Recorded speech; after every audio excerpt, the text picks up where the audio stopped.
আসসালামু আলাইকুম। আপনি যখন একটি পেরেক ঢুকানোর জন্য আপনি হাতুড়ি দিয়ে আঘাতের পর আঘাত করতে থাকেন, আপনি ভাবতে থাকেন ১ম আঘাতটা কোনো কাজে আসেনি। আসলে আপনার ধারণা ভুল। আপনার ১ম আঘাত থেকে শুরু করে শেষ আঘাত পর্যন্ত কাজে লেগেছে।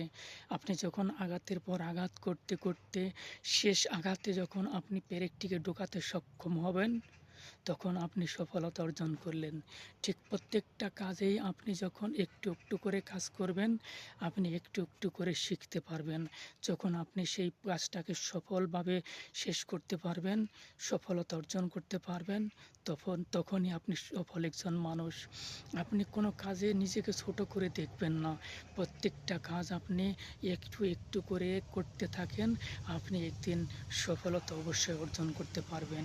সফলতা এমনই একটি জিনিস যা সেই হাতুড়ির আঘাতের মতন ১টি, ২টি, ৩টি এমনি করতে, করতে আঘাতের পর আঘাত করতে, করতে যখন আপনি শেষ আঘাতে পেরেকটিকে ঢোকাতে সক্ষম হবেন, প্রত্যেকটা কাজই আপনার সেই একই রকম। আপনি একটু, একটু করে প্রত্যেকটা কাজকে যখন সফলতাভাবে শেষ করতে পারবেন, তখনই আপনি একজন সফল মানুষ।